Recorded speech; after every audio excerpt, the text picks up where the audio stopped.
जीवित पुत्री का व्रत कथा।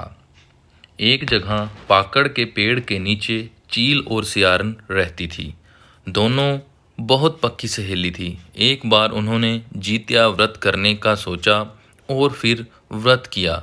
उसी दिन नगर का एक व्यापारी मर गया, पर सियारन से भूख की वजह से नहीं रहा जा रहा था। उसको बहुत भूख लगी हुई थी। वह व्यापारी, जिसका दाह संस्कार वहीं मरुस्थल पर हुआ था जहाँ चील और सियारन रहती थी। सियारन ने उसको खा लिया, जिससे उसका व्रत टूट गया, पर चील ने वह व्रत पूरा किया।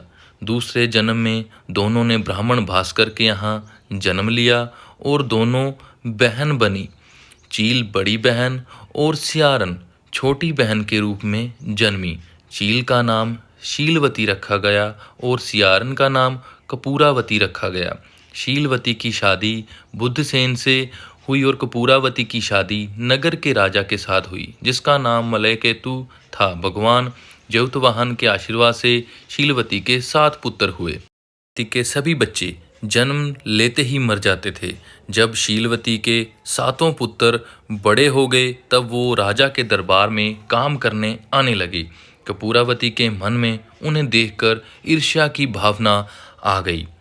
उसने 7 बेटों के सर कटवाकर उन्हें नए बर्तन में रखकर और लाल कपड़े से ढकवाकर शीलवती के पास भिजवा दिया। यह देखकर जयतवाहन भगवान ने मिट्टी से 7 भाइयों के सर बनाए और सभी के सर को उनके धड़ से जोड़कर उन पर अमृत छिड़क दिया, जिससे उनमें जान आ गई। 7 बेटे जिंदा होकर घर आ गए और जो कटे सर कपूरावती ने भेजे थे वो फल बन गए। वहाँ कपूरावती यह सुनने को व्याकुल थी कि कब शीलवती के घर से खबर आए। जब कोई खबर नहीं आई, तब वह खुद बहन के घर चली गई। वहाँ सबको जिंदा देखकर वो बेहोश हो गई। जब उसे होश आया, तब वह बहन को उसने पूरी बात बताई। उसे अपनी करनी पर पछतावा हो रहा था। शीलवती को अपने पूर्व जन्म की सब याद थी। वो कपूरावती को लेकर उसी पाकड़ के पेड़ के पास गई और उसे सारी बात बताई। यह सुनकर कपूरावती मर गई।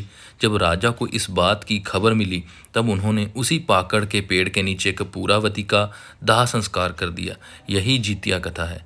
यह व्रत बच्चों के लिए किया जाता है या सुख कामनाओं के लिए किया जाता है। धन्यवाद। लाइक, शेयर, सब्सक्राइब प्लीज़, ताकि मैं ऐसी और भी वीडियो और कथाएं आपके सन्मुख रख सकूं। धन्यवाद।